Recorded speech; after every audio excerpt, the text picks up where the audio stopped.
मंत्र पाठ।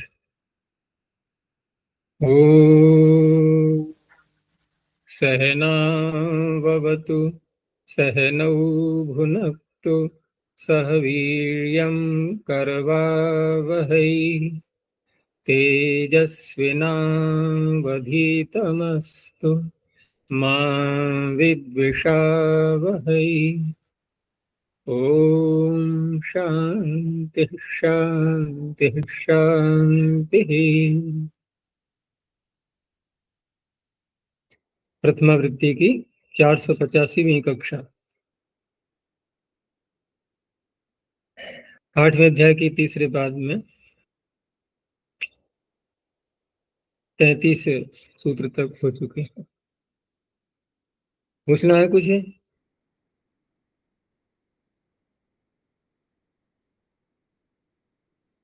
आगे विसर्जनीय का जो प्रकरण प्रारंभ हो रहा है, तो विसर्जनीय तो पीछे आ चुका था।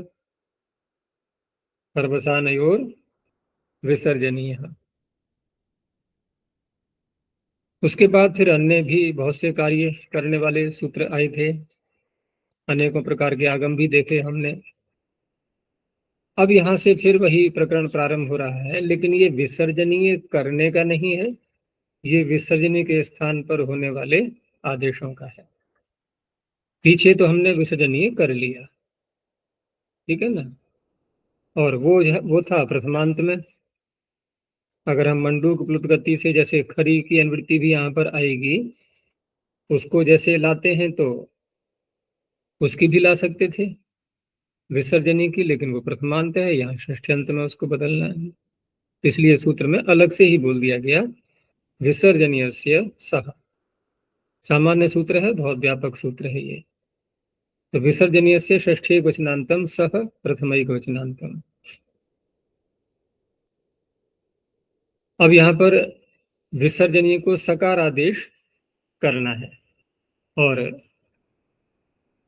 विसर्जनीय को सकार आदेश करने के लिए क्या हम ऐसा भी बोलेंगे कि अवसान पर रहते? अवसान में तो कहीं ऐसा होता ही नहीं। इसलिए खरवसानयो और विसर्जनीय से, खरवसानयो हो, इन दोनों शब्दों में से केवल खर की अनुवृत्ति यहाँ पर आएगी, ठीक है ना। तो खरी, तो विसर्जनीय से स्थाने खरी परतः सकारादेशो भवति। अब इसको ढंग से समझते जाना, क्योंकि बहुत भ्रांतियां होती हैं विसर्जनीय और सकार इन सब के विषय में। वैसे रेफ विज्ञान की कक्षा में बहुत सी बातें स्पष्ट हो भी चुकी हैं, उसको और एक बार सुन लेना। तो यहाँ विसर्जनीय के स्थान पर इसने खर प्रत्यय थे सकारादेश किया, और खरवसानी और विसर्जनीय ने क्या किया था? उसने खर प्रत्यय थे विसर्जनीय किया था। तो उसका तो किया कराया सब बेकार हो गया ना। उसने खर प्रत्यय थे विसर्जनीय किया, इसने कहा नहीं, विसर्जनीय नहीं को नहीं रखना है, क्या करना है कि सकार करना है इसको। इसने पूरा खर ले लिया ना। अब उसको क्या मिला? केवल अवसान। हम बोलना समाप्त करें तो वो सूत्र लगे, बोलते रहेंगे तो वो सूत्र नहीं लग पाएगा। ऐसी स्थिति बन गई उसकी। लेकिन मैंने कहा ना, ये सामान्य सूत्र, उत्सर्ग सूत्र। अभी तो बहुत से आने हैं, क्योंकि सर्वत्र इसकी चाल नहीं चलेगी, कहीं ना कहीं परिवर्तन करना होगा। लेकिन विसर्जनीय उसने किया है, तो चरितार्थ इस रूप में तो हो ही गया कि इस सूत्र को भी तो लगने के लिए विसर्जनीय चाहिए था, वो उसने बना के दे दिया। अभी तभी तो साकार कर पा रहा है ना। तो हम यूं भी कह सकते हैं कि वो भी चरितार्थ है अपनी दृष्टि से। वो अलग बात है कि उसने अपना एक कार्य कर दिया कि रेफ जो था उसको विसर्जनी में परिवर्तित कर दिया। अब उसके बाद और परिवर्तन करना है तो उसे क्या आपत्ति है, करते रहो। उसने बनी बनाई सामग्री तो दे दी ना, आगे और सुधार करते रहो, उसमें वो औरों का कार्य रहा। तो इस प्रकार से हम पूरे खर को ले रहे हैं यहाँ पर। तो पूरे खर को ले रहे हैं, तो कहाँ पर ये विसर्जनीय के स्थान पर सकार रह पाएगा, कहाँ नहीं रह पाएगा, वो आगे चर्चाएं चलती रहेंगी। अभी तो हम यही मानेंगे कि खर पर रहते सकार हो जाता है। सकार जब होता है तो खर में जो वर्ण आ रहे हैं उसमें वर्ग के कौन कौन से अक्षर आएंगे? प्रथम कप च ट त। क च, मैंने कप च ट त क्यों बोला था? वो सूत्र की दृष्टि से प्रत्याहार। वैसे क्रम से क्या बोला जाएगा? क च ट त प, जो वर्गों का क्रम है। और वर्गों के दूसरे वर्ण भी आ गए, आ गए ना, ख छ ठ थ फ, ये भी आ गए। तृतीय चतुर्थ पंचम यहाँ नहीं आ पाएंगे, वो जश में चले जाते हैं सारे उधर। या हर्ष में वो कह सकते हैं हम, उसको पूरा पूरा लेना है तो। इसके अतिरिक्त इनके वर्गों के प्रथम और द्वितीय, और आगे फिर ऊष्मों के आगे, ठीक है ना, श श स और ह आ गया नहीं, ह नहीं आएगा, श श स, क्योंकि खर हमें शश सर तक रुकना है, तो ये इसको मिल जाते हैं, ठीक है ना। लेकिन इनमें इनमें से कवर्ग और पवर्ग, इनके परिणति कोई अन्य विधान का तात्पर्य हम जो स्पोष्टनाष्टु और उष्टनाष्टु लगाते हैं, इनमें से तो यहाँ कोई लग नहीं पाएगा। तो तवर्ग जब आगे आएगा तो तवर्ग में कौन कौन से आएंगे? प्रथम और द्वितीय ही तो आएंगे ना, त और थ। उस अवस्था में हम स्पोष्टनाष्टु लगा देते हैं। लेकिन वो तो इसने कर दिया, सकार तो इसी ने कर दिया है, तो इस अवस्था में तो इसकी फिर आवश्यकता नहीं रही। जैसे यहाँ पर हम उदाहरण दें, वृक्षस्तरति अंत वाला और प्लक्षस्तरति, तो क्या हम यहाँ पर विसर्जनीय के स्थान पर सकार करके क्या कुछ और करेंगे? अब कुछ भी नहीं करेंगे। तो स्तोष्णाशु कहाँ लगेगा? जहां पर जो चवर्ग के दो वर्ण आएंगे, च और छ। तो इस तरह से यहाँ तो सकार ही रहा, ठीक है ना, तवर्ग में। जब च और छ आएंगे उसका उदाहरण इसमें मिलेगा, वृक्षादयति प्लक्षादयति। यहाँ पर तालव्य हो गया उसी को, इसने नहीं किया तालव्य, इसने दंत किया, उसने तालव्य कर दिया। और जहां टवर्ग के ट और ठ आएंगे वहां अष्टुनाष्टु लगा देंगे। उसका उदाहरण बनेगा वृक्षठ ठकारः प्लक्षष ठकारः, और एक है वृक्षष्टिकते प्लक्षष्टिकते। चकार का भी है वृक्षष्टिनोति प्लक्षष्टिनोति। तो इस तरह से चवर्ग और टवर्ग, इनमें शकार और शकार, तालव्य और मूर्धन्य, ये रह गया। और दंत्य में सकार रह गया। अब रही बात क और ख की, इसका उदाहरण क्यों नहीं दिया इन्होंने? यहाँ पर कहीं मिल रहा है? भाई खर में हमें लेना है तो उसका भी तो आना चाहिए, पहली बात। दूसरी बात यह, मैंने जब बताई खर में कि वर्ग के प्रथम और द्वितीय और साथ में श श स, तो श श स का भी उदाहरण यहाँ नहीं दिखाई दे रहा है कोई। ये नहीं दिया है इसलिए क्योंकि आगे सूत्र आ रहे हैं, एक तो भाषरी आ रहा है, उधर कुपो का पहुंचे आ रहा है, उनको ध्यान में रखते हुए। तो अब यहां तक तो हमने ये समझ लिया। अब आगे चलते हैं और एक तरह से क्रम से पूरा पूरा समझते जाना है इसको। अब है शर्परे विसर्जनीय। शर्परे सप्तम एक वचनांतम विसर्जनीय प्रथम एक वचनांतम।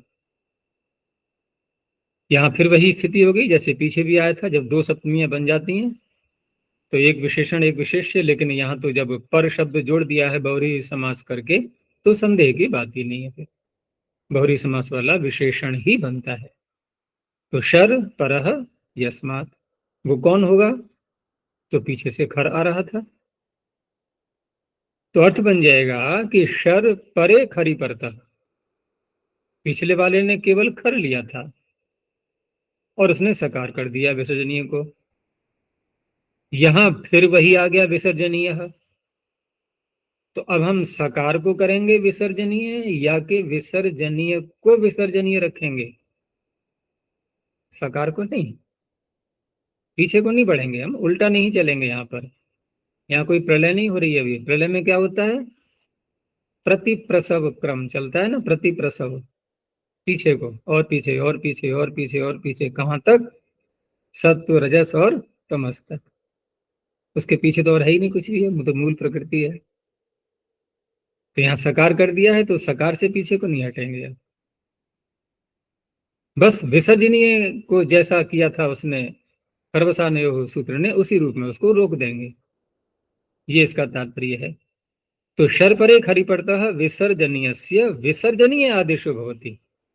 सकार को नहीं कर रहा है विसर्जनीय, विसर्जनीय को ही विसर्जनीय कर रहा है। तो सामान्य रूप में देखें तो लगता है कि ये क्या पागलपन जैसी बातें, कि विसर्जनीय को विसर्जनीय है, ये जो गधा है सो गधा ही रखो। अरे तो गधा तो है ही, वो रखें क्या उसको? जब पिछला सूत्र हमने पढ़ लिया तो पता लग गया, वो सकार नहीं, सकार कर देगा फिर वो, नहीं तो अगर नहीं रोका तो इस तरह से अब खर में भी है, खर में भी यहाँ पर अगर शर उसके आगे आ रहा है तो इस तरह से अब विसर्जनीय का हम प्रयोग कर सकते हैं।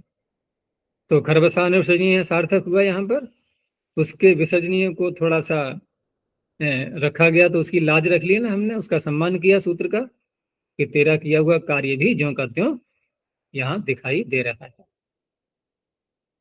तो शशः क्षुरम, पुरुषः क्षुरम, इसमें देख लेना कि आगे शर आ रहा है, ककार है, फिर मूर्धन्य शकार, वो शर में आ गया। ऐसे ही क्षुरम में भी अद्भि सातम, पकार और सकार, खर और शर। ऐसे ही वासः क्षौमम, पुरुषः सरुः, घना घन क्षोभण शर्षणीनाम, ये वैदिक मंत्र का अंश है। तो क्षोभण क्ष, ककार और शकार। अब रही बात कि ये जो सूत्र है और आगे आने वाला है कुपोह कपौचा, वो कहता है कवर्ग पवर्ग आगे हो तो फिर जिह्वा मूली और उपपद्मानीय होते हैं, करेगा नहीं करेगा वो आदेश। और यहाँ के उदाहरणों में देखें हम तो सर्वत्र हमें क्या दिखाई दे रहा है? शशः क्षुरम में ककार है, पुरुषः क्षुरम, अद्भि सातम में पकार आ गया है, वासः क्षौमम फिर ककार आ गया, पुरुषः सरुः, इसको हटा दो बस, ये उसका विषय नहीं बनेगा। लेकिन घना घना क्षोभण शर्षिणाम, यहाँ फिर ककार आ गया, तो पद्मानीय की प्राप्ति हो रही है, जिह्वा मूली और पद्मानीय की। ककार होगा तो जिह्वा मूली और पकार होगा तो उपपद्मानीय, ठीक है ना। लेकिन जब विसर्जनीय को विसर्जनीय ही रखा गया तो अगला सूत्र वहां ये जो है कुपोह कपौच, ये शर परक खर में नहीं लग पाएगा, ठीक है ना। ये इसका पूर्ण रूप से पहले ही अपवाद हो गया, वो नहीं हो सकते आदेश यहाँ पर, क्योंकि उसको और स्थलों पर अवकाश मिल जाएगा कुपोह कपौच को, जहां पर शर परक खर नहीं है वहां लग जाएगा ये। तो एक तो ये व्यवस्था होगी कि विसर्जनीय का प्रयोग कहाँ हो सकता है, क्योंकि वैसे हम देखें कि खरवसान्य और विसर्जनीय, जब विसर्जनीय करता है खर परे रहते, तो हमने पीछे देखा कि यहाँ पर तवर्ग और चवर्ग और टवर्ग यहाँ तो कहीं रहा ही नहीं, ठीक है ना। यहाँ तो सर्वत्र सकार, तालव्य और मूर्धन्य, ये तीनों हो गए। केवल क और ख ये बचा था, श और श स तीन ये मिले थे, प और फ, तो 4 और 3 7। तो देखा होगा तुमने रोहित विज्ञानी कक्षा में, यही बार बार वाक्य सुनने को मिलता होगा, 7 वर्णों के 7 अक्षरों के परे रहते हम विसर्जनीय का प्रयोग करते हैं। लेकिन उन सात में भी वाशरी जो सूत्र लगाते हैं हम, वो भी तो विकल्प से कर रहा है विसर्जनीय, ठीक है ना। वो कर रहा है विकल्प से, तो विकल्प से कर रहा है तो वहां पर भी तो सकार आदेश हो सकता है, हो जाएगा कि नहीं भाई? विकल्प से कर रहा है तो इसका अर्थ है हम वहां भी चाहें तो विसर्जनीय को न बोलें, तो श स भी निकल गए। अब रह गया क और ख और प और फ, 4 रह गए ये, ठीक है ना। तो 4 में यहाँ कुपो कपौच आ गया, वो कहता है मैं जिह्वा मूली पद्मानीय करूंगा, ठीक है ना। यद्यपि वो विसर्जनीय भी रखता है, लेकिन एक पक्ष में जिह्वामूली उपध्मानीय भी तो है। तो हमने अगर उनका भी प्रयोग कर लिया, जिह्वामूली उपध्मानीय का, अब बताओ विसर्जनीय कहाँ रहा? कहाँ अवसान रहा में है?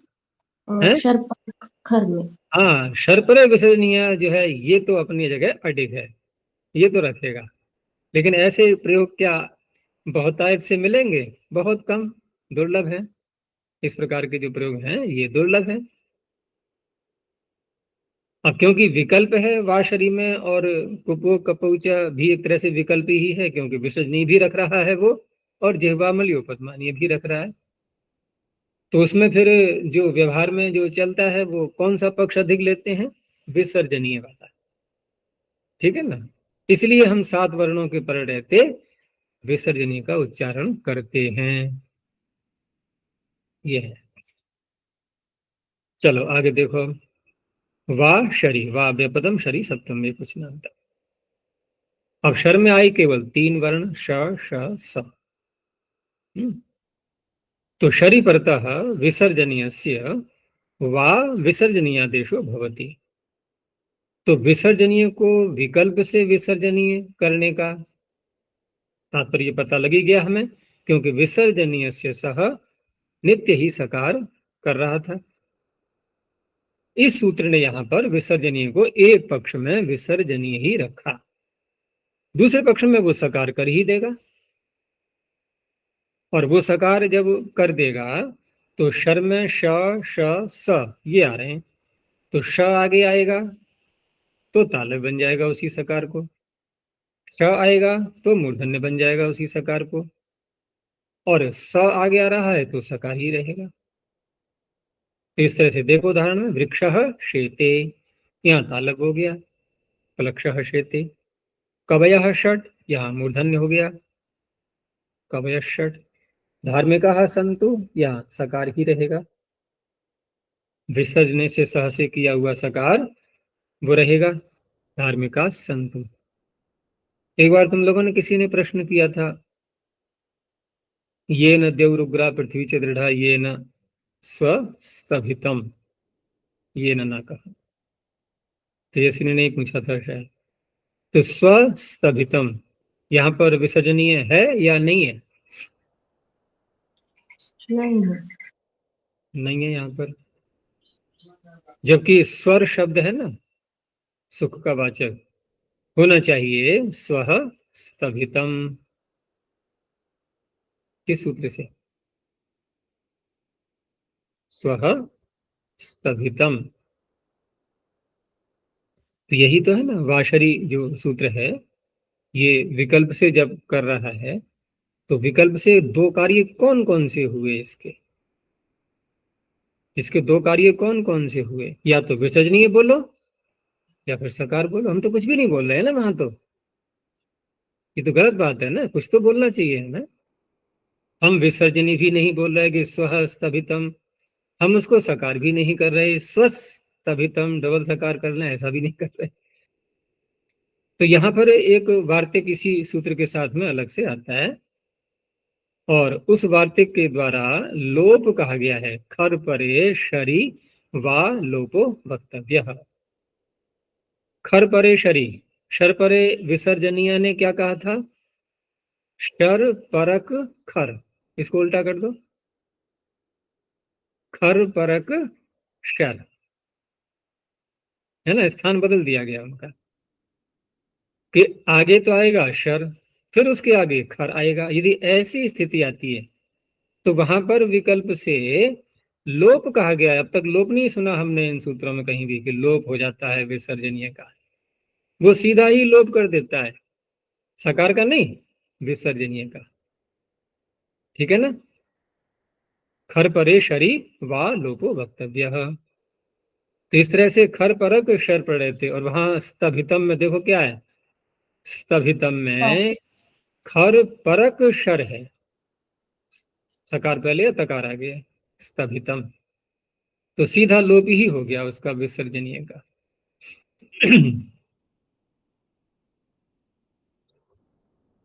चलो ये भी हो गया। अब देखो आगे, कुपोह कपौच। अब यहाँ से प्रकरण एक नया प्रारंभ होता है, और ये कुपोह, इसकी जो कवर्ग पवर्ग, इसकी अनुवृत्ति आगे अनेकों सूत्रों तक जाएगी। ये जाएगी लगभग 13 सूत्रों तक, ठीक है ना। 13 सूत्रों तक के जो भी कार्य हैं वो कवर्ग पवर्ग, और कवर्ग पवर्ग का तात्पर्य ये नहीं कि क ख ग घ ङ च और प फ ब भ म पूरे 10 ले लें हम खर में से ही तो छांटेंगे ना।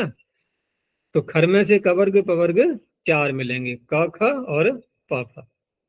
तो कुपोह से हम वो 10 अक्षरों पर ध्यान मत देना, केवल 4 बस, इनके पर रहते कार्य होना है। तो कुपोह सप्तमी द्विवचनांतम कपौ प्रथमा द्विवचनांतम च अव्यपदम। इसमें जो क और प का उच्चारण दिया हुआ है आगे, तो पहले चिन्ह उसके बाद में फिर उच्चारण। लेकिन ये जो सूत्र आदेश कर रहा है, ये क और प आदेश कर रहा है ककार पकार, या कि ये चिन्ह दिखाई दे रहे हैं ये आदेश कर रहा है? आदेश तो चिन्हों के रूप में आएगा ना। लेकिन उन चिन्हों का पाणिनि ये भी समझा रहे हैं कि कैसे उच्चारण किया जाता है। उच्चारण के रूप में उन्होंने फिर ककार, और उसमें क में तो अ है, उच्चारण के लिए है। फिर वो कहना तो उनको ककार और पकार था ना, लेकिन बोलने में तो नहीं आएगा बिना स्वर के।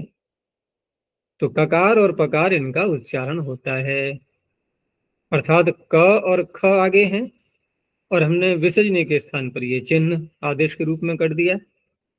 तो उच्चारण कैसे करेंगे उसका? ककार के रूप में। खकार आ रहा है तो तब भी ककार के ही रूप में होगा, क्योंकि 2 खकार एक बार नहीं बोल पाएंगे।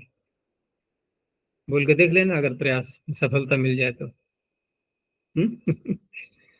ऐसे ही पकार, प और फ आगे आएगा तो पकार के रूप में उसका उच्चारण करना है। अब चिन्ह दोनों एक से हैं, तो फिर शास्त्रकारों ने, व्याख्याकारों ने, ऋषियों ने इनके नाम रखे अलग अलग। वो नाम कौन कौन से हैं? जिह्वा मूलीय, वो पद्मानी, वो पाणिनि ने ही वर्णोच्चारण में नाम रख ही दिए हैं, तो यहाँ कहने की आवश्यकता नहीं है, यहाँ चिन्हों से संकेत दे दिया।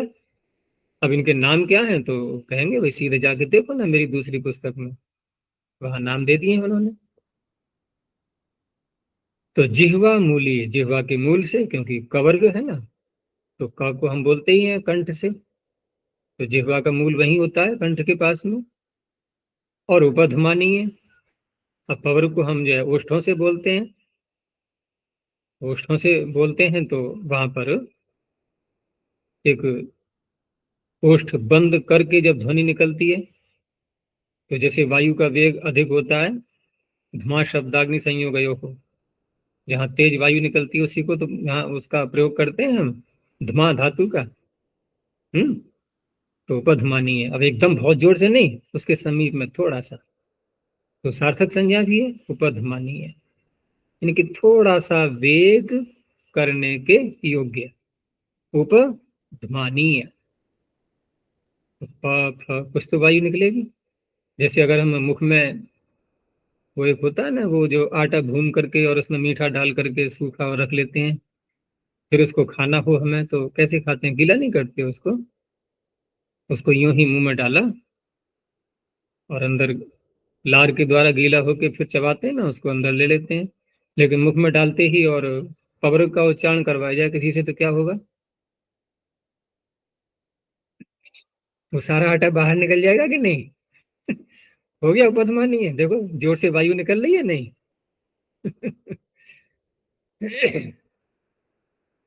तो बहुत से बच्चों के साथ में खेल करते हैं ऐसे, कि बच्चे के मुख में आटा दिया, अब उससे कहा बोलो पापा, पापा को बुलाओ। वो बोला तो सब निकल गया मुंह में से उसके।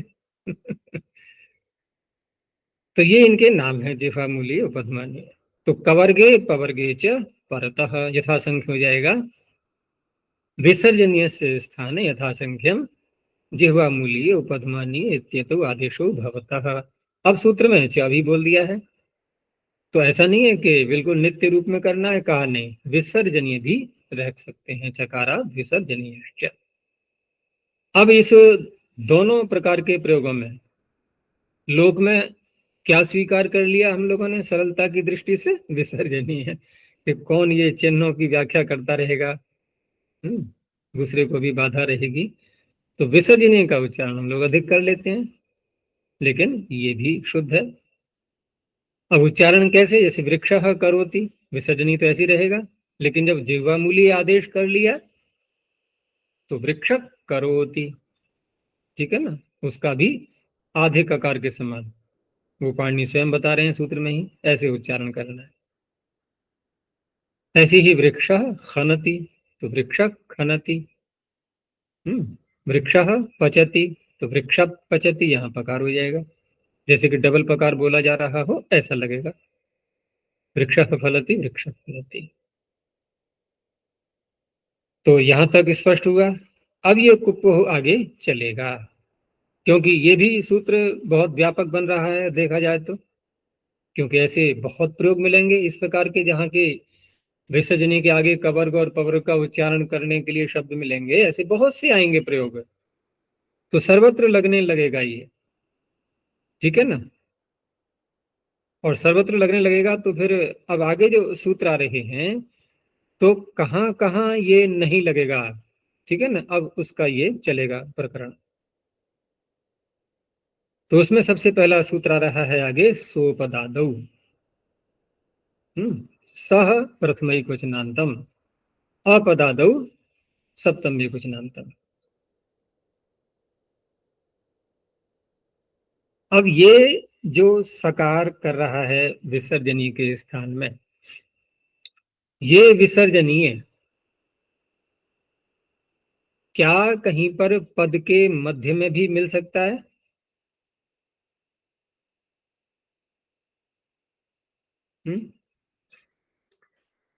देखो, पीछे जब खरवसान्योः विसर्जनीय सूत्र से हमने विसर्जनीय किया था, तो वहां पर पदस्य का अधिकार चल रहा था। तो पद के अंत में विद्यमान रेफ, वो रेफ चाहे रू का हो या रेफ मात्र हो, उसको विसर्जनीय किया था। तो विसर्जनीय पद के अंत में ही मिलेगा ना, पद के अंत में ही मिलेगा। तो अब इसके आगे जो शब्द आएगा वो एक दूसरा पद ही तो होगा। अब तक हम जितने प्रयोग करते आए हैं ऐसे ही तो करते आए हैं, वो दूसरा पद कहलाता है। तो दूसरा पद कहलाता है, तो उस अवस्था में अगर हम दूसरा पद बोल रहे हैं तो फिर इसको अपदादि कैसे कहें, क्योंकि जब अगला पद बोला हमने तो कवर्ग पवर्ग विसर्जने के आगे ही तो आएंगे ना सीधे एकदम, बिना किसी व्यवधान के, और तुरंत ही आगे आएंगे, तो उस अवस्था में वो पद के आदि में ही तो होंगे। लेकिन सूत्र कह रहा है अपदादौ, अर्थात कवर्ग पवर्ग पद के आदि में नहीं होने चाहिए। तो इसका तात्पर्य है कि आगे हम जो शब्द बोलेंगे वो पद नहीं होगा, कोई प्रत्यय हो सकता है, और प्रत्यय पद होता नहीं है। हो गया स्पष्ट? तो इसमें जो उदाहरण आएंगे वो प्रत्यय मिलेंगे, उसके आगे विसर्जनी के आगे प्रत्यय दिखाई देंगे हमें।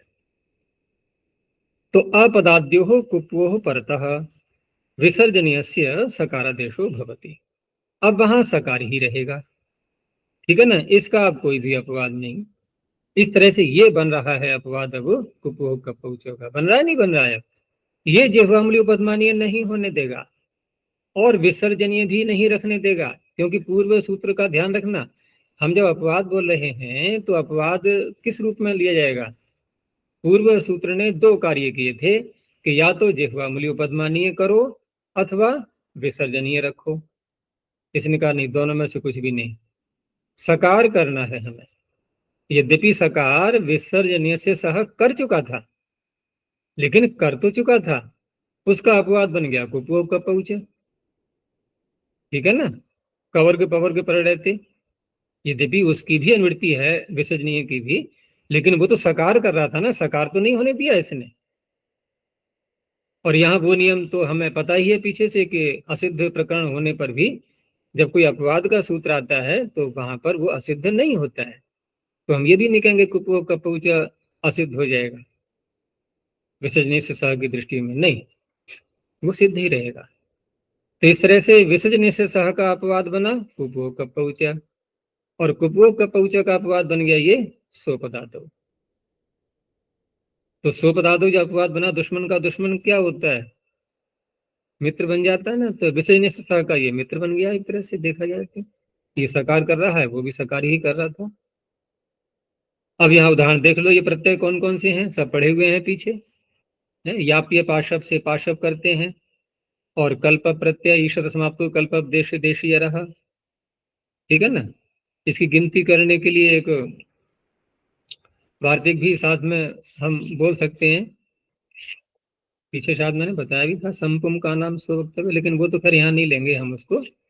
तो यहाँ 4 प्रकार के प्रत्यय, ठीक है ना, कौन कौन से।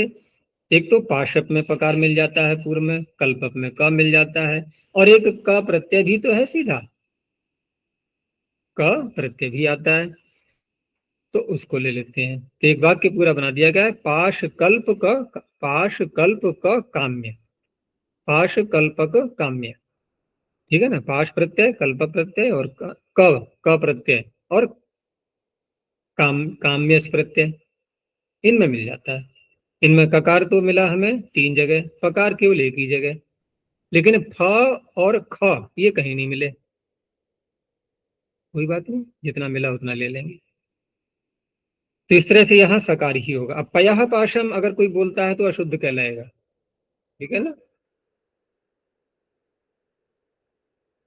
ये अशुद्ध कहलाएगा। यहाँ नित्य ही सकार होगा। तो पयस पाशम यशस पाशम, पयस कल्पम यशस कल्पम, पयस्कम यशस्कम, पयस काम्यति यशस काम्यति, काम्य प्रत्यय वही जो नाम धातुओं के प्रकरण में है वहां पर।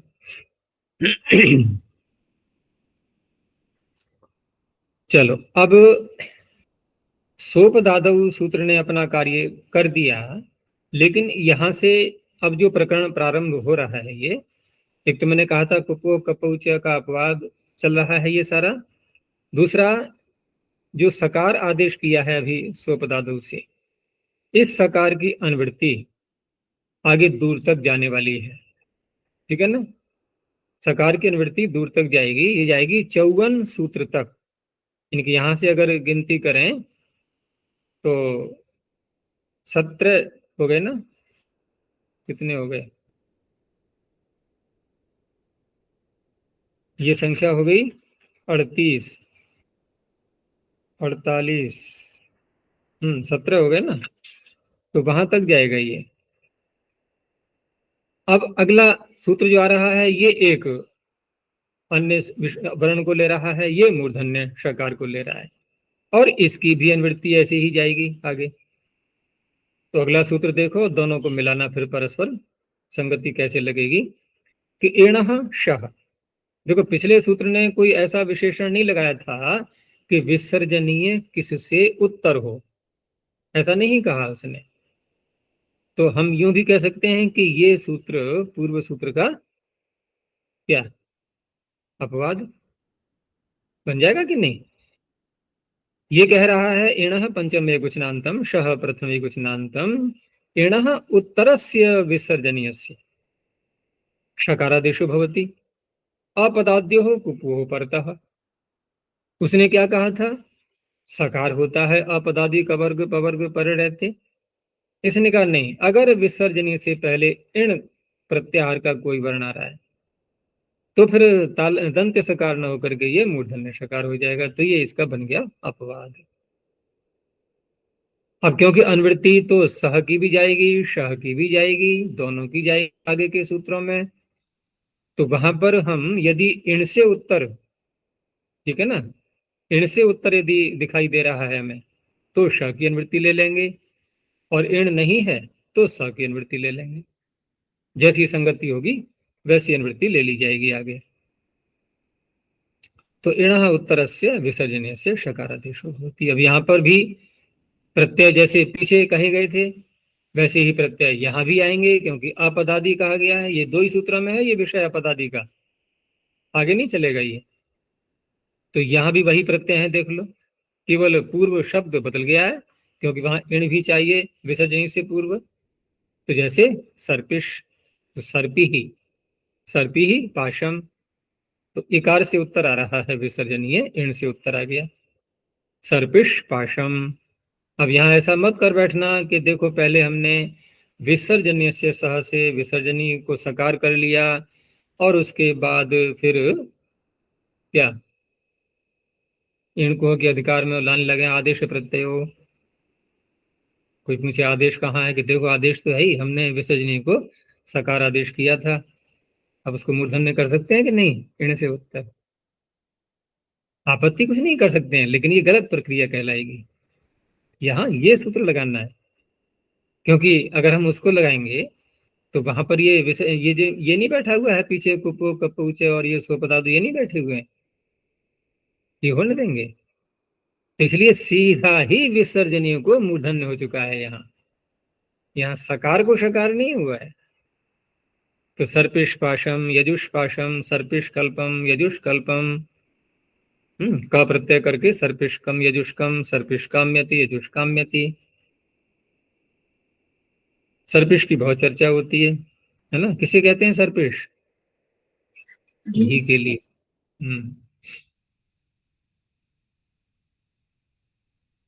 अच्छा, अब यहाँ पर इन दोनों की निवृत्ति का बताई दिया मैंने, एक एक करके जिसका संबंध जुड़ता जाएगा उसको देखते जाएंगे। जैसे अगला सूत्र नमस् पुरसोर गत्यो हो। नमस् पुरसो षष्ठी द्विवचनांतम गत्यो हो षष्ठी द्विवचनांतम। इसमें ये जो सोपदादौ और इणः शः सूत्र हैं, इसमें सोपदादौ में कुछ वार्तिक भी साथ में आ जाते हैं इनके, जो कि आवश्यक भी हैं समझना। कि यहाँ पर एक वार्तिक आता है कि सोपदादौ इति अनव्ययस्येति वक्तव्यम। अगर कोई अव्यय आ रहा है, ठीक है ना, अव्यय के आगे अव्यय के अंत में यदि विसर्जनीय आ रहा है तो सोपदादौ को नहीं लगाते। जैसे प्रातर अव्यय है या कि एक सामान्य शब्द है, अव्यय है, और वहां हमने रेफ को किया विसर्जनीय प्रातः।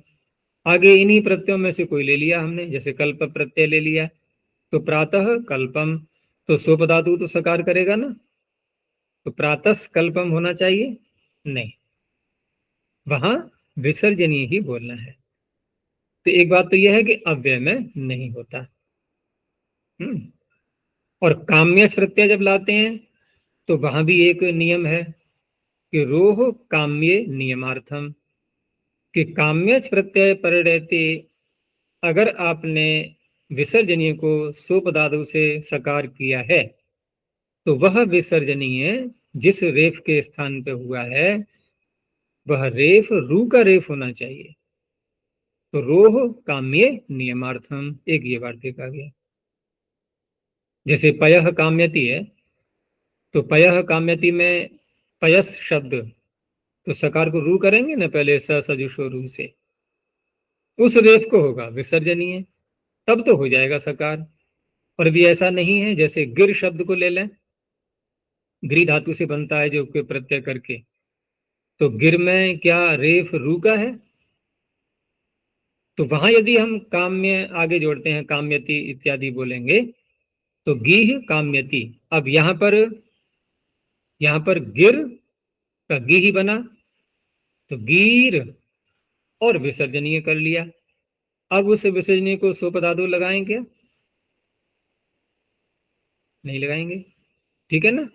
तो वहां पर विसर्जनीय रहेगा, यानी कि वहां पर नियम कर दिया कि रू के रेफ को ही सकार होगा। अगर रेफ मात्र है और उसका विसर्जनीय है तो उसको सकार नहीं होता। ये साथ में उसके दो नियमों का ध्यान रखना है। तो नमस् पुरसोर गत्यो हो, नमस् पुरस इत्येतयो हो, अब इनका विशेषण दे दिया है साथ में गत्यो हो कह करके कि गति संज्ञकयो हो है। नमस् पुरस इत्येतयो हो गति संज्ञकयोर विसर्जनीयस्य सकारादेशो भवति कुप्पो परतः। तो क्या कहना चाह रहा है ये? कवर्ग पवर्ग परिणयते विसर्जनीय को सकार होता है। नमस् पुरस, इन दो शब्दों को लिया इसने, लेकिन ये भी दो शब्द गति संज्ञक होने चाहिए। अगर सामान्य रूप में आ रहे हैं, गति नहीं है, ठीक है ना, तो उस अवस्था में ये सूत्र नहीं लगेगा। तो नमस्, इसकी गति संज्ञा साक्षात प्रभृति नीचा, और पुरस का भी सूत्र है पुरो व्ययम, इससे पुरस की गति संज्ञा हो जाती है। तो उनके आगे हम कवर्ग लेकर के आए, तो कर्ता कर्तुम कर्तव्यम, तो नमस्कर्ता नमस्कर्तुम नमस्कर्तव्यम, ऐसे ही पुरस शब्द है।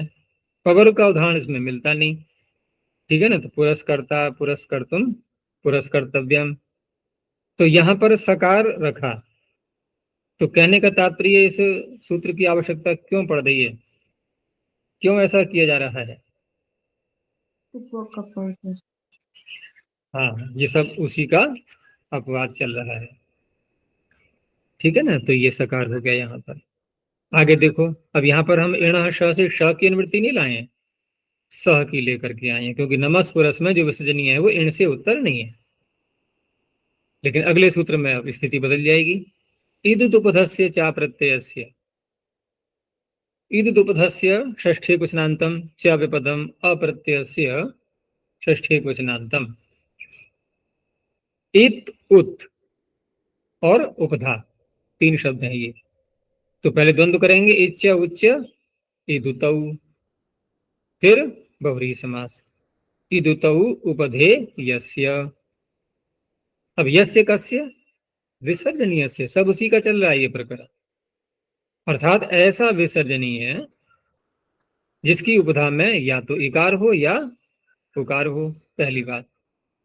दूसरा कहा अप्रत्यय से, प्रत्यय नहीं होना चाहिए वो। तो इकारोपधस्य उकारोपधस्य च अप्रत्ययस्य विसर्जनीयस्य शकारादेशो भवति। अब शकार बोला हमने क्यों, क्योंकि ई और उपधा में है तो इण से उत्तर ही तो आएगा। शकारादेशो भवति कुप्वोः परतः। अब यहां पर पहले हम अप्रत्यय को समझ लें कि प्रत्यय का नहीं होना चाहिए। हमने बोला अग्नि शब्द को ले लिया, अग्नि के आगे सुप्रत्यय ले आए प्रथमा के एक वचन में, रेफ कर दिया और विसर्जनी कर दिया। अग्नि ही, आगे करोति बोल दो, कुछ भी कर रहा है, अग्नि जला रहा है, कोई कार्य कर रहा है, क्रिया कर रहा है, तो अग्नि ही करोति। अब यहां जो विसर्जनीय है तो इकार उपधा में है, उसके इकारोपद है ना विसर्जनीय। पीछे चर्चा हो रही थी एक बार कि ये सारे जो 63 वर्ण हैं इनका स्वातंत्र से प्रत्येक एक वर्ण है ना, गिनती में आता है। तो ये भी तो एक वर्ण हो गया विसर्जनीय। और विसर्जनीय वर्ण हो गया तो अल प्रत्याहार में आ गया कि नहीं। अयोगवाहों का किसमें गिनती की गई है, अयोगवाहों की अट में। तो अट में कह देने से वो हल और व्यंजन सब आ जाते हैं, ठीक है ना। तो पूरे अल में आ गया कि नहीं, अट में कहने से पूरे अल में आ गया। तो पूरे अल में आ गया तो अलंत्या तुरोपधा, तो विसर्जनीय उपधा बना कि नहीं। कोई प्रश्न करे यहाँ उपधा कैसी है, उपधा में तो अंतिम अल से पूर्व होना चाहिए, यहाँ तो अंत में कोई अल है ही नहीं, अंत में अल है ही नहीं। जैसे अग्नि ही, अग्नि में एकार, एकार के आगे अल दिख रहा है हमें कहीं, क्योंकि वो स्वभाव ऐसा बन गया है देखते देखते कि वो अल वही दिखते हैं हमें जो प्रत्याहार सूत्रों में आ रहे हैं, उनमें से कोई वर्ण हो, क्योंकि अल प्रत्याहार, प्रत्याहार सूत्र सारे बोल के देख लिए 14, उसमें कहीं विसर्जनीय दिखाई नहीं दिया। तो कैसे उपधा बन गया ये, तो इसीलिए बन गया कि विसर्जनीय भी अल है। तो इकारोपध विसर्जनीय हो गया अग्नि ही, लेकिन ये विसर्जनीय हुआ किसके स्थान में था, प्रत्यय के स्थान में हुआ था, वो सुप्रत्यय आया था जो, ठीक है ना। तो ऐसे ये सूत्र वहां नहीं लगेगा। अब ये जो उदाहरण दिए इसीलिए इन्होंने निस दुस बहिस ये सब क्या है, ये निपात है, ठीक है। ये कोई प्रत्यय नहीं है, प्रत्यय का सकार नहीं है ये। तो इन सब सकारों को रू किया गया, रू को फिर विसर्जनीय किया गया, और सभी में विद्यमान विसर्जनीय या तो इकारोपद है या उकारोपद है। आगे कवर्ग पवर्ग आने पर उसको मूर्धन्य शकार हो गया। तो निष्कृतम निष्पीतम दुष्कृतम दुष्पीतम बहिष्कृतम बहिष्पीतम आविष्कृतम आविष्पीतम, ये सब इकारोपद के चल रहे हैं। दुष्कृतम उकारोपद का हो गया था, ऐसे ही चतुष्कृतम, ये उकारुपद में आ गया। चतुष्कपालम, चतुष्कंटकम, चक्षुष्कलम, नहीं चतुष्कलम, और प्रादुष्कृतम, प्रादुष्पीतम। तो इस प्रकार से ये भी सूत्र बहुत लगता है, क्योंकि ऐसे बहुत से स्थल आएंगे, बहुत से ऐसे शब्द हमें दिखाई देंगे बने हुए कि जहां पर विसर्जनीय इदुपद मिल जाता है और आगे कवर्ग पवर्ग। ठीक है ना। कवर्ग पवर्गों में भी हमने जितने उदाहरण अब तक देखे हैं, इसमें ख और फ के नहीं मिलते हैं, बस क और प यही प्राय करके मिलेगा। देख सकते हैं वैसे कम मिलते हैं। जैसे फ में देखें तो फल धातु आदि इत्यादि आती है ना, ऐसे ख में खन धातु है, खनति आदि, इनका प्रयोग कर सकते हैं कहीं पर भी, लेकिन कम है ऐसी धातु में। पकार की और ककार की अधिक मिलती हैं, तो वही उदाहरण दे दिए हैं। आगे देखो, तिरसोन्यतरस्याम, तिरसः षष्ठे क्वचनान्तम, अनतरस्याम सप्तमे क्वचनान्तम।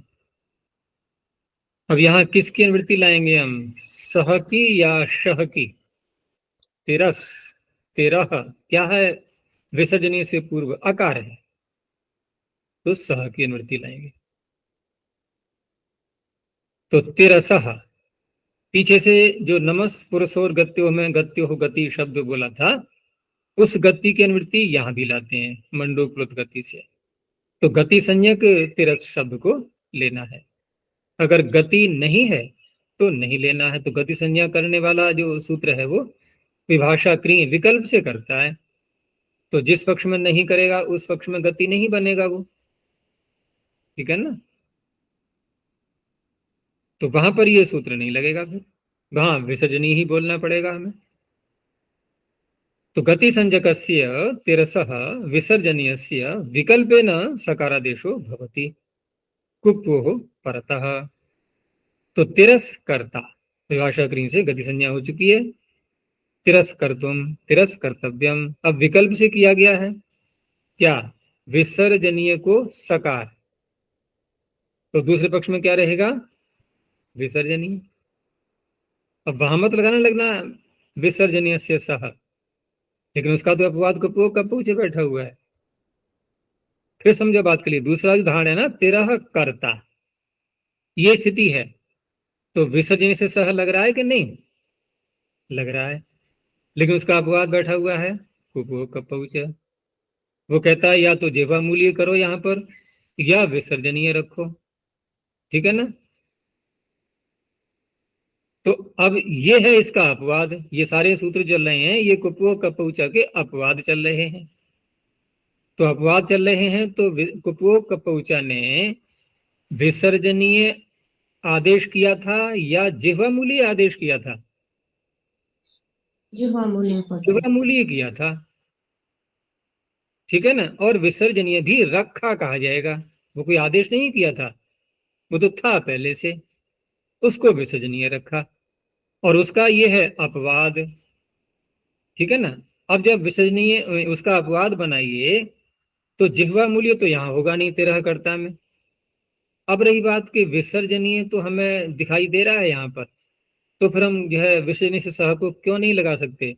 तो फिर वही उत्तर आएगा कि उसका अपवाद कुपो कपूचे बैठा हुआ, आप लगा कैसे लोगे आप, तो कुछ नहीं कर पाए, विसर्जनीय ही रहेगा दूसरे पक्ष में।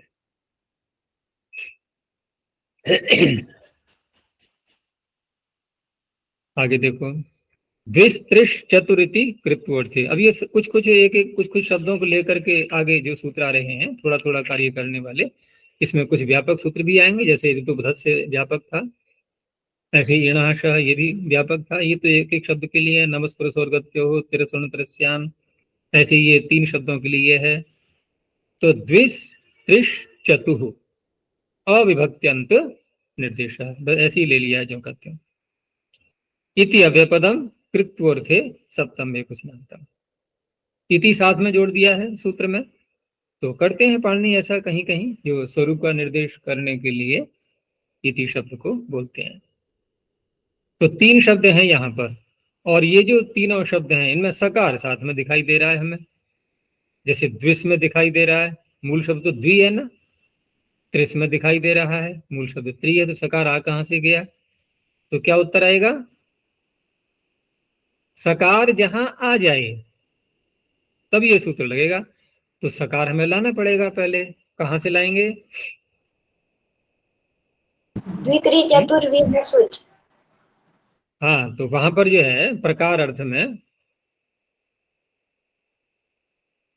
नहीं, क्रियाभ्यावृत्ति गणन, क्रियाभ्यावृत्ति गणन, ठीक है ना, क्रिया की गणना जहां करते हैं 2 बार 3 बार 4 बार, तो सुच का सकार हमें दिखाई दे रहा है, लेकिन चतुर में वहां तो नहीं दिख रहा है सकार।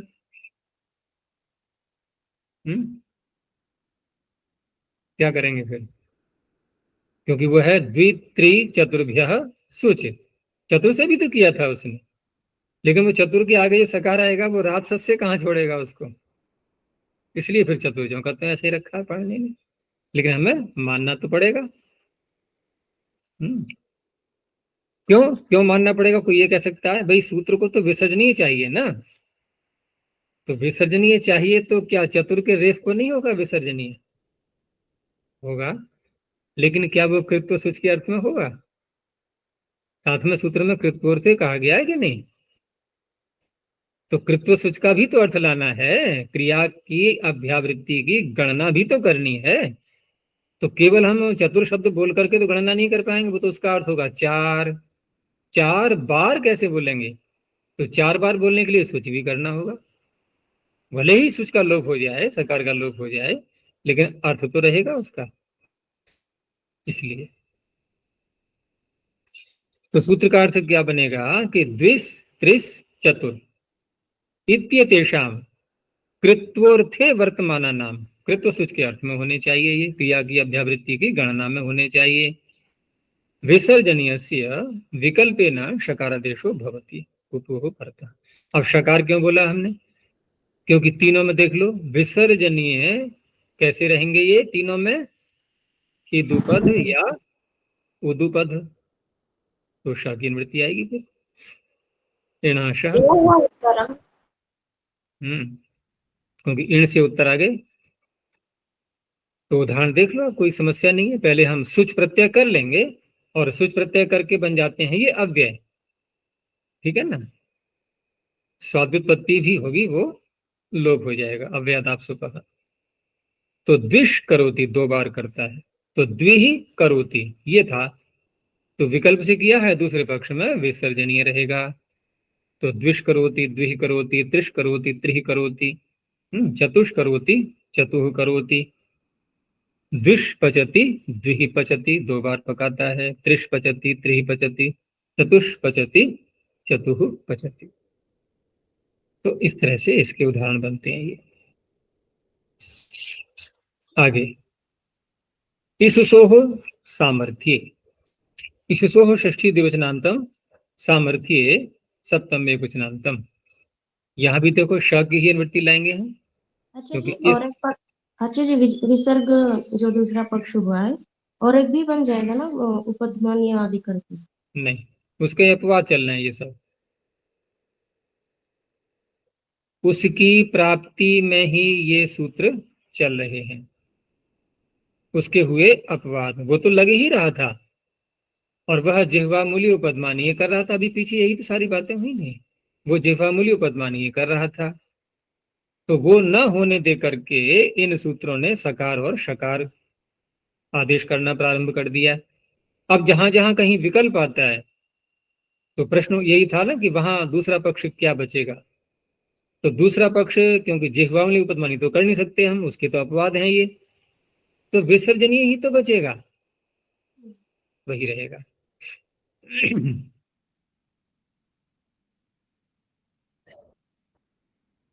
तो इस उसो, इस उस इत्येतयोः विसर्जनीयस्य स्थाने अन्यतरस्याम शकारादेशो भवति, लेकिन साथ में सूत्र में कहा है सामर्थ्य। ये सामर्थ्य क्या है? तो समर्थस्य भावः सामर्थ्यम, संगत सापेक्ष कह सकते हैं, ठीक है ना, वो होने चाहिए। समर्थ पद विधि सूत्र है ना, जैसे वहां पर हमने समर्थ का अर्थ किया था, वैसा ही अर्थ यहाँ लेना है। तो सापेक्ष जो शब्द होते हैं वहीं तो समर्थता घटती है। भाई संबंध संबंध भी तो हो दूसरे शब्द से उसका परस्पर। ऐसा नहीं है कि पहला शब्द बोला हमने वो बिल्कुल दूसरे से जुड़ा हुआ है ही नहीं, केवल एक क्रम में आ गया है वाक्य में बस। अगर हमें देखना है तो इसका उदाहरण पहले समझ लेते हैं कि जैसे हमने उदाहरण लिया सर्पिश शब्द को ही ले लें और वाक्य बोल दिया कि तिष्ठतु सर्पी ही, घी यहाँ रखा रखा जाए, ठीक है ना। तिष्ठतु सर्पी ही पिब त्वम उदकम, तू जल पी ले। अब यहाँ सर्पी ही और पिब, क्या इनका संबंध है परस्पर कोई? कुछ नहीं। सर्पिश को पीने की बात नहीं हो रही है, पीने को तो जल कहा जा रहा है, और सर्पिश वो प्रथमांत है, वो रखने की बात कही जा रही है उसकी, वो यहाँ रहे, यहाँ रखा जाए, ठीक है ना। तो इस तरह से सर्पी ही और पिब, ये इन दोनों में असामर्थ्य है। तो इसलिए सूत्र का अर्थ बना कि इस उस इत्येतयोः विसर्जनीयस्य अन्यत्रस्याम शकारादेशो भवति सामर्थ्ये सति कुप्वो परतः। अब जब करोति बोला हमने सर्पिश के आगे, तो अब ये सामर्थ्य है, क्योंकि सर्पिश करोति का कर्म, कर्म कहें या कर्ता, कर्ता में क्या कह सकते हैं? कर्ता में आयु के वर्धन का कार्य करता है घी।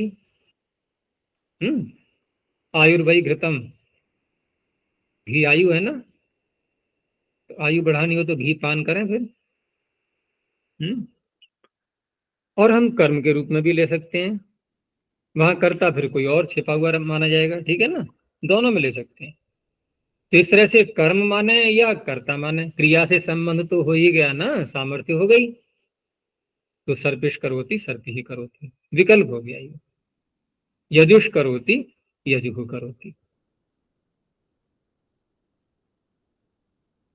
अब यहां जो था ये तो था सामर्थ्य के लिए, और अब अगले सूत्र में भी यहां कहा नित्यम समासे अनुत्तर पदस्थस्य। नित्यम प्रथम क्वचनांतम समासे सप्तम क्वचनांतम अनुत्तर पदस्थस्य षष्ठी क्वचनांतम। इस और उस तो यहां भी लिए गए हैं, लेकिन समास शब्द यहां पर और जोड़ा गया है, समासे, समास के अंदर होने चाहिए। पहली बात। दूसरा यह है कि अनुत्तर पदस्थ सूत्र में कहा, ठीक है ना। उत्तर पदस्थ यानी उत्तर पद में जो रहता है, उत्तर पदे तिष्ठति इति उत्तर पदस्थः, न उत्तर पदस्थः अनुत्तर पदस्थः। अर्थात उत्तर पद में स्थित न हो। कौन कौन? ये षष्ठी जहां जहां आ रही है, ये षष्ठी किसके लिए आ रही है? विसर्जनीयस्य। अर्थात जिस विसर्जनी के स्थान पर ये सूत्र शकार करेगा नित्य, वह विसर्जनीय उत्तर पद में स्थित नहीं होना चाहिए। अब यहाँ उत्तर पद में स्थित ये घटाएंगे कैसे हम? क्योंकि हम जब ये देख रहे हैं कि कवर्ग पवर्ग तो आगे आने चाहिए, तो इसका तात्पर्य है कि एक तो वो पद होगा जो कवर्ग पवर्ग वाला होगा, और इधर होना चाहिए पूर्व में फिर विसर्जनीय। ये दूसरा पद हो गया, यानी कि पहला वाला, ठीक है ना, ये पहला पद हो गया विसर्जनीय वाला, और दूसरा हो गया कवर्ग पवर्ग वाला। तो अब फिर कहा जा रहा है कि अनुत्तर पदस्थ, तो उत्तर पद में कहाँ है? तो पूर्व पद में ही रहा ना, तो कैसे बनाएंगे उसको उत्तर पद? अगर हम देखें कि अनुत्तर पदस्थ होना चाहिए, इसका क्या अर्थ निकलेगा? समास ये पूर्व। ये पूर्व पद में है तो अनुत्तर पद ही तो रहेगा। तो कहने की क्या आवश्यकता रही फिर यहाँ पर? उत्तर पद तो कवर्ग पवर्ग वाला शब्द बनेगा, और पूर्व में रहेगा ये विसर्जनीय वाला। तो विसर्जनीय जहां आएगा वो अनुत्तर पद में ही तो होगा, तो कहना क्यों पड़ रहा है? अगर हम एक और ले आए पूर्व में तो तीन पद कर दें इकट्ठे तो वहां घटेगा फिर ये, वहां पर उत्तर पद में आ जाएगा ये। जैसे हमने सर्प ही शब्द को ले लिया कि सर्पिश कुंडिका, अब सर्पिश के पहले एक शब्द और ले आओ, परम जोड़ दो विशेषण के रूप में, परम सर्पी है ये। और उसकी फिर कुंडिका बनाई गई, कुंड में घी भरा गया ना, बहुत बड़े कुंड में नहीं, इसलिए कुंडिका है ना, स्त्रीलिंग में छोटा कर देते हैं तो स्त्रीलिंग बन जाता है शब्द। अगर छोटा कर दिया तो स्त्रीलिंग हो गया। तो परम सर्पिश कुंडिका। अब यहाँ जो परम सर्पिश में सर्पिश है, ये उत्तर पद में आ गया कि नहीं? यहाँ नहीं लगेगा, वहां विसर्ग ही रहेगा, परम सर्पी ही कुंडिका। तो इसके उदाहरणों में बस दो ही पद रहेंगे, एक विसर्जनीय वाला, दूसरा कवर्ग पवर्ग वाला। तो सर्पिश कुंडिका, सर्पिश कुंडिका। महिलाएं वो घी बनाती हैं घरों में, जैसे पहले अधिक होता था, अब तो पशु ही कम पाले जाते हैं घी वाले। तो वहां पर कैसे करते थे वो महिलाएं, घी निकाल करके और किस में रखती थी? स्टील के भगोनों में। वो मिट्टी के पात्र होते थे, ध्यान है नहीं? उसके लिए अभी हिंदी में एक शब्द प्रयोग में आता है, मलैया। जो छोटे छोटे होते हैं ना, घड़े से कुछ छोटे होते हैं, घड़ा थोड़ा बड़ा होगा, ठीक है ना, उससे कुछ छोटे छोटे। एक घड़े से बड़ा होता है, उसे क्या बोलते हैं हिंदी में, ध्यान है किसी को? घड़े से ही बड़ा होता है, घड़े के ही आकार जैसा, लेकिन उससे बड़ा होता है। मटका सुना है नहीं, मटका? तो सबसे बड़ा मटका, उससे छोटा घड़ा, उससे छोटी मलैया। तो वो है कुंडिका, ठीक है ना, वहां घी की है, वो घी रखा हुआ है उसमें। तो सर्पिश कुंडिका धनुष कपालम, सर्पिश पानम धनुष फलम। अब यहाँ नित्य किया गया है, क्यों? समास किया है हमने इसलिए। और पिछले सूत्र में देखो, सर्पिश करोति, समास है क्या यहाँ पर? नहीं, वहां विकल्प हो गया। बस इतना अंतर है इन दोनों सूत्रों में। समास करेंगे तो नित्य ही मूर्धन्य हो जाएगा, ठीक है। बस इतना ही रखते हैं अभी। प्रणव ध्वनि। ओ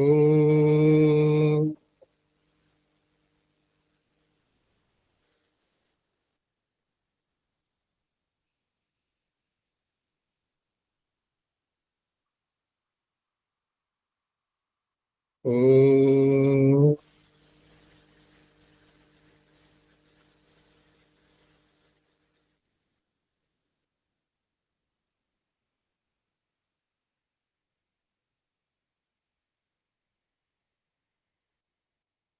ओ